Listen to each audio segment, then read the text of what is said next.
Hello everyone, welcome to LSS tutorial. Kolkata বিশ্ববিদ্যালয়ের ইতিহাস অনার্সের সকল স্টুডেন্টদেরকে এলএসএস টিউটোরিয়াল চ্যানেলে ওয়েলকাম জানাই। আজকের এই ভিডিওটা তোমাদের ফিফথ সেমিস্টারের স্টুডেন্টদের জন্য। তোমাদের ফিফথ সেমিস্টারে একটি গুরুত্বপূর্ণ পেপার রয়েছে অনার্সের ডিএসসিসি 9, যেটা তোমরা ইন্ডিয়ান হিস্ট্রি পড়ো। এই পেপারে একটি গুরুত্বপূর্ণ 5 মার্কসের অ্যান্সার এই ভিডিওর মাধ্যমে আমি শেয়ার করে দেবো। অলরেডি আমি তোমাদের এই পেপারে সাজেশান পোস্ট করে দিয়েছি এবং সাজেশান ধরে ধরে কিন্তু অধিকাংশ লং প্রশ্নের অ্যান্সারও পোস্ট করে দিয়েছি। তোমরা যারা এখনও নোট ডাউন করোনি, অ্যান্সারগুলো কিন্তু অবশ্যই নোট ডাউন করে নাও এবং আগেভাগে নিজেদেরকে এক্সামের জন্য প্রিপেয়ার করে নাও। তাহলে আর বেশি দেরি করছি না, আমি সরাসরি মূল ভিডিওতে আসছি। তাহলে দেখো, আজকে যে প্রশ্নের অ্যান্সারটি আমি তোমাদের মধ্যে শেয়ার করব, প্রশ্নটি হচ্ছে বন্দর শহর হিসাবে সুরাটের গুরুত্ব আলোচনা করো। ভেরি ভেরি ইম্পর্টেন্ট প্রশ্ন। বিভিন্ন সেমিস্টারে আর এক্সামে কিন্তু এই প্রশ্নটি তোমাদের এসে থাকে। তোমরা কিন্তু এই প্রশ্নটি গুরুত্ব সহকারে পড়ে যাবে। এবারে আমি অ্যান্সারটি বলছি, তোমরা খাতায় দেখে দেখে নোট ডাউন করে নাও। মুঘল যুগে সুরাট বন্দরটি ছিল মুঘল সাম্রাজ্যের অন্যতম প্রধান বাণিজ্যিক কেন্দ্র এবং অর্থনৈতিক প্রাণকেন্দ্র। এটি শুধু একটি বন্দর ছিল না, বরং মুঘল শাসনের সমৃদ্ধি ও আন্তর্জাতিক যোগাযোগের একটি প্রতিচ্ছবি ছিল। ঐতিহাসিক আবুল ফজল তার আইনি আকবরী গ্রন্থে সুরাটের বাণিজ্যিক গুরুত্বের কথা উল্লেখ করেছেন, যেখানে তিনি এই বন্দরের মাধ্যমে সাম্রাজ্যের বিপুল পরিমাণ রাজস্ব আয়ের বিবরণ দিয়েছেন। এই বন্দরটি মুঘলদের জন্য বিশ্বের সাথে যোগাযোগের একটি প্রধান মাধ্যম হিসেবে কাজ করত। প্রথম প্যারাটি বলে দিয়েছি। এবার দেখো দ্বিতীয় প্যারাটি কী রয়েছে। সুরাট ছিল মুঘল আমলের প্রধানতম বাণিজ্যিক কেন্দ্র।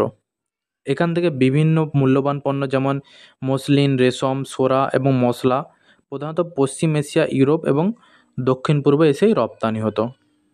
এই বন্দর দিয়ে রপ্তানি ও আমদানির ওপর ধার্য শুল্ক থেকে মুঘল সরকার বিপুল পরিমাণ রাজস্ব আয় করত। এই আয় মুঘল সাম্রাজ্যের অর্থনৈতিক ভিত্তি মজবুত করতে সাহায্য করেছিল। দুটি প্যারা বলে দিয়েছি। 3 নম্বর প্যারা দেখো কী রয়েছে। মুঘল আমলে সুরাট ছিল বাবুল মক্কা বা মক্কার প্রবেশদ্বার হিসাবে পরিচিত। ঠিক আছে, ভারতবর্ষের বিভিন্ন প্রান্ত থেকে আসা মুসলিম হজযাত্রীরা এই বন্দর দিয়েই পবিত্র মক্কা ও অন্যান্য স্থানে তীর্থযাত্রায় যেতেন। মুঘল সম্রাটরা, বিশেষত আকবর, ঔরঙ্গজেব এই হজযাত্রীদের নিরাপত্তার জন্য বিশেষ ব্যবস্থা গ্রহণ করেছিলেন এবং তাদের যাতায়াতের সুবিধার্থে নিজস্ব জাহাজ সরবরাহ করতেন। এর ফলে সুরাট শুধুমাত্র একটি বাণিজ্যিক কেন্দ্র ছিল না, বরং ধর্মীয় দিক থেকেও একটি পবিত্র স্থান হিসেবে গণ্য হতো। সুরাট ছিল একটি বিশ্বজনীন শহর, যেখানে বিভিন্ন দেশের বণিক ও ব্যবসায়ীরা তাদের বাণিজ্যিক কুটির স্থাপন করেছিল। পর্তুগিজ, ডাচ, ইংরেজ, ফরাসি, আর্মেনীয় এবং পারস্যের বণিকরা এখানে তাদের ব্যবসা পরিচালনা করত। এই আন্তর্জাতিক বণিকদের আগমনের ফলে সুরাটের বাণিজ্যিক কার্যকলাপ আরও বৃদ্ধি পেয়েছিল।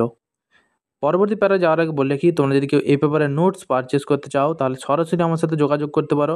আমি কিন্তু স্ক্রিনে অলরেডি আমার নাম্বারটি দিয়ে রেখেছি। তারপরে দেখো কি রয়েছে। সপ্তদশ শতকের শেষ দিকে এবং অষ্টাদশ শতকের শুরুতে সুরাটের গুরুত্ব ধীরে ধীরে কমতে শুরু করে। এর প্রধান কারণ ছিল মারাঠা আক্রমণ এবং ব্রিটিশ ইস্ট ইন্ডিয়া কোম্পানির বোম্বে বন্দরের উত্থান। মারাঠা নেতা শিবাজি 1664 এবং 1670 সালে সুরাট বন্দর আক্রমণ ও লুণ্ঠন করেন, যা বন্দরের নিরাপত্তা ও বাণিজ্যকে ক্ষতিগ্রস্ত করে। তবুও মুঘল যুগে সুরাটের বাণিজ্যিক ও ধর্মীয় গুরুত্ব ছিল অনস্বীকার্য এবং এটি ভারতীয় ইতিহাসের একটি গুরুত্বপূর্ণ অধ্যায় হিসেবে বিবেচিত হয়। তাহলে সম্পূর্ণ অ্যান্সারটি শেয়ার করে দিয়েছি, তোমরা কিন্তু অবশ্যই এই নোটসটি খাতায় নোট ডাউন করে নেবে। এবং যারা ইংলিশ ভার্সন স্টুডেন্ট রয়েছে, তোমরা কিন্তু আমার সাথে যোগাযোগ করতে পারো, ইংলিশ ভার্সনেরও নোটস অ্যাভেলেবেল রয়েছে। তাহলে দেখা হচ্ছে তোমাদের সাথে পরবর্তী কোনো ভিডিওতে।